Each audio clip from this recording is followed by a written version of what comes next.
예, 2차 시수업입니다. 오늘도 간단하고 명료하게 빠르게 끝내보도록 하겠습니다. 이 수업은 원래 제가 쌤이 돌아가서 하려고 했는데요. 하하, 두 반이 아직 수업이 더 있더라고요. 5반과 그리고 친애하는 2반을 위해서 이 수업은 만들었습니다. 다른 반도 요거 돌릴 수 있어요.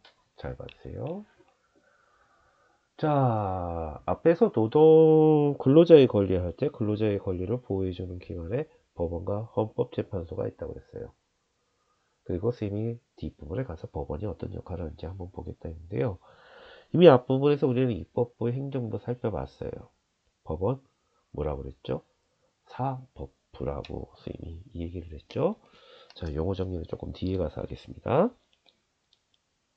그럼 법원이 하는 일은 뭘까요? 그림을 한번 쫙 보면 이제 법원이 어떤 일을 하는지, 자, 책의 페이지 보면은 36페이지 잘 나와 있는데, 자, 위 그림을 통해 법원의 역할을 낱말 카드에서 골라보자. 법을 만든다. 맞습니까? 아니죠. 법률에 따라 정책을 실행한다. 이거 행정부죠. 사법부의 역할은 뭐다? 법률에 따라 판단한답니다. 자, 그러면 이제 밑에 들어갈 단어 쉽게 풀 수 있어요. 법원은 땡땡을 통해, 이거 초성 게임이네요. 초성 게임 때 뭐죠? 바로 재판. 아유, 너무 날렸었네요. 재판을 재판을 통해 어떻게 한다? 판결을 내리러 사람들 사이를 분쟁을 조절하는 것이 바로 누구가? 법원의 역할입니다. 먼저 나왔어요. 자, 그러면 이제 차분히 우리 한번 보겠습니다. 법을 적용하고 판단하는 국가기관 법원. 아예 제목에서부터 법원이 역할은 뭐라고요? 법을 적용하고 판단하는 국가기관이라고 했어요. 그래서 쌤이 그랬죠. 근로권. 또 카톡이 울리네요. 죄송해요. 수업 시간에 카톡 울리면 안 되는데. 컴퓨터를 하다 보니 울리네요. 법을 위반하여 사회질서를 어집히는 일이 발생하면 사람들 사이 분쟁이 생겼을 때 법을 적용하고 판단하는 국가작용. 이걸 사법이라 하고 그것을 담당하는 곳이 어디냐? 바로 법원이라는 거죠. 근로자 문제, 법적인 문제라고 그랬습니다. 계약의 문제이기 때문에 그러니까 자연스럽게 법원이 판정을 하는데 그럼 법원의 분쟁이 발생할 때 법에 따라 판결하면서 어떤 역할을 한다? 이겁니다. 사회 질서를 유지하는 기능을 하고요. 분쟁을 해결하는 역할을 한다는 거죠. 제일 강력한 거죠. 뭐 사람들끼리 내가 원래 내가 쓰냐 내가 법원 가서 판단하면 딱 끝나잖아요. 그리고 이러한 사법부다 보니까요. 상당히 우리가 다음과 같은 몇 가지를 중요시 해줘야 돼요. 이 사법부는 모든 법원의 판단이 재판을 통해 이루어지고 공정하게 이루어져야 되는데 이러기 위해서는 바로 국가기관의 그 어떤 간섭도 없이 독립적으로 재판을 할 수 있어야 돼요. 우리는 이것을 공정한 재판을 하기 위한 사법부의 독립이 필요하다라고 이야기를 합니다. 자, 그럼 사법부의 독립은 왜 필요하느냐? 일단 국가 간섭이 들어가 버리면 어떤 판정이 나오겠어요? 안 되죠. 그리고 또 어떤 개인의 판사의 개인적 성향에 따라서 누군가가 옆에서 이거 해줘 저거 해줘 또는 금품적 요구를 통해 가지고 또는 부탁을 통해서 재판이 바뀐다면 누가 오늘 우리 사회 구성원 누가 그 재판을 믿겠습니까? 그래서 이 사법부는요 독립이 필요하다는 겁니다. 그 어떤 기관의 영향을 받지도 않고요. 바로 우리 여기 보시면 잘 나와 있어요. 자, 103조 보시면요. 법관은 헌법과 법률에 의하여 그 양심에 따라 독립을 독립하여 심판한다 하는 법관의 재판상의 독립을 규정하고 있죠. 그러면서 104조에 보면 대법원장과 대법관이 아닌 법관은 대법관의 회의의 동의를 얻어 대법원장이 임명한다라고 되어 있습니다. 근데 이거 누가 임명한다고 했었죠? 앞부분에 있었어요? 한번 떠올려 보세요. 떠올려 보시면 누군가가 임명한다고 했었어요. 누군가가. 대통령 권한으로서 행정수반으로서 그러니까 국가 원수로서입니까? 국가 원수로서의 권한으로서 대통령이 대법원장, 대법관, 헌법재판소장 등을 임명한다고 했죠. 그리고 국회의 동의를 얻는다고 했습니다. 자, 이러다 보니까 사법부는 잘못하면요, 최고 우두머리를 임명하는 사람이 다른 정부 기관이고 또 다른 부서다 보니까 어느 한쪽에 영향을 받을 수 있다는 거예요. 그래서 우리나라 헌법에는 아예 그렇게 뽑히지만 니들 자유롭게 할 수 있다는 규정을 두고 있다는 거죠. 그리고 저 105조에 보시면요, 대법원장이 대법관이면 법관의 임기는 10년으로 한다 하면서 아예 법관의 신분 규정을 보장해줘요. 누군가가 내가 아파서 그만두지 않는 이상에는 누군가의 힘에 의해서 물러나지 않게끔 해주고요. 그리고 또 법으로도 또 보장을 해주죠. 법관의 신분상의 독립을 규정 106조에 있습니다. 탄핵 또는 금고 이상의 형에 선고지 아니할 때는 파면되지 아니하며 징계 처분에 이하지 아니하고는 정직, 감봉, 기타 불리한 처벌을 받지 않는다 하면서 법관의 신분을 공정하게 재판할 수 있도록 딱 정해준 것이죠.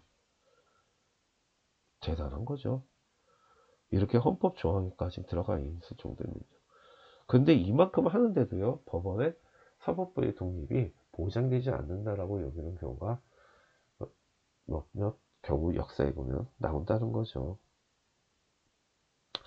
그리고 이 사법부의 독립이 진정 제대로 이루어질 때는요, 법원은 법적 문제를 공정하게 해결하고 사회 질서를 유지하면서요, 국민의 권리를 바로 보장할 수 있다는 겁니다. 그 다음에 이제 페이지 넘겨서 보면 이제 법원의 주요 조직이 있는데요. 법원의 주요 조직은요, 그 옆에 우리나라 법원의 조직하고 그대로 보시면 될 것 같아요. 자, 일단 법원의 재판은 크게 3단계로 이루어져요. 우리나라는 원칙적으로요, 하나의 사건에 대해서 3번까지 재판을 받을 수 있도록 해서요, 국민의 기본권이 부당하게 침해되는 일이 없도록 3심 제도를 채택하고 있습니다. 그래서 지방법원에서 1심 판결을 여기 표에 보시면 드실 것 같아요. 지방법원에서 1심 판결을, 그 다음 2심은 보통 고등법원, 3심은 대법원에서 해서 지방법원에서 재판을 받았는데 억울했다. 그럼 고등법원에 항소를 하고요. 대법원에는 상고란 걸 한다는 거. 요거 단어도 좀 하나 좀 기억해 주세요. 지방법원의 2심일 경우에는 항소 할 때 상고를 한다는 거, 요 정도. 요거는 뭐 우리의 뛰어난 상식이면 여러분은 잘할 수 있을 거라 봐요. 시험 문제도 낼 소지가 좀 있겠네요. 근데 너무 쉬워요. 그래서 뺄게요. 믿거나 말거나. 자, 이 밖에도 가사사건과 손유보호사건 재판은 가정법원, 그다음 행정법원 등이 있고요. 그 다음 또 특허 업무와 관련된 특허법원들도 최근에는 특수법원으로 전문적인 법원으로 만들어지고 있다는 겁니다. 특히 특허 같은 경우는요, 새롭게 만든 고도의 기술과 창작물에 대해서 부여하는 거다 보니까요, 이렇게 앞으로 미래 사회를 가게 되면 점점 더 중요시되는, 현대사회에서 점점씩 중요시되는 지적재산권이라는 문제, 여기 있어요. 특허 지적재산권과 관련된 업무로 상당히 중요시 여겨지고 있다는 겁니다. 크게 이 정도 나열되는 순서만 보시면 될 것 같아요. 그 다음에 이제 법원의 기능은 보면요, 법원의 제일 중요한 기능은 역시나 재판이죠. 재판. 법률을 해석하고 적용하는 거. 법을 해석하고 적용해서 분쟁을 해결하는 것이 법원의 기능에 가장 뛰어난 것이고요. 그러나 이뿐만 아니라요, 행정처분이 잘못됐다, 또는 국회가 뭘 잘못한 것 같다 할 때는요, 거기에 대해서 법률, 거기 저항권, 저항, 견제, 그리고 저항할 수 있는 권한을 부여하고 있어요. 그거는 쌤이 우리 페이지 41페이지로 쭉 넘어가면요, 여기 너무 잘 나와 있어서 쌤이 이걸로 그냥 끝낼까 해요. 자, 행정부가 대법원장 및 대법관 임명권을 통해서 사법부를 견제하면요, 여기는 대통령의 명령, 규칙, 처분 심사권에 대해서 저항을 하고요. 의회에서는 법이 만들어져 내려와요. 임명할 때 동의권을 대법원장이 법도 만들고 대원장 및 대법관의 임명 동의권이 있는데, 반대로 국회가 만든 법이 잘못됐다 위헌법률 심판 제청권을 통해 가지고요, 헌법재판소에 위법조항 심판을 제청한다는 거죠. 그래서 사법부도 이 행정부와 입법부에 대한 견제권을 가지고 있다는 거죠. 그리고 우리는 이러한 것을 뭐라 부른다? 권력 분립이라, 국가기관의 권력 분립이라 부른다는 겁니다. 자, 다시금 앞부분으로 돌아와서요. 38페이지 돌아오시면 이제 마지막 그 내용이 요 안에 정리가 돼 있는 거죠. 자, 그리고 이제 마지막으로 활동 종목인데요. 원래 헌법재판소까지 하려는데요. 헌법재판소까지 가기에는요, 내용이 조금 헌법재판소가 이거보다 내용이 더 많아요. 그래서 단순 명료하게 하게 했잖아요. 왜? 5반. 네, 강조합니다. 지금 5반 때문에 했어요. 그 다음에 한 반이 더 있죠? 몇 반이라고요? 2반 때문에 더 영상을 만든 내용입니다. 오늘 CU 컨디션이 최악으로 안 좋다 보니까요. 목소리도 안 좋습니다만, 좀 이해 좀 해주시고요. 스님이 돌아 멀쩡히 코로나 격리 끝나고 잘 부활해서 돌아가도록 하겠습니다. 그럼 오늘은요, 여기까지만 하도록 하겠습니다. 더 짧고 명쾌해진 4회수 이상 마치겠습니다.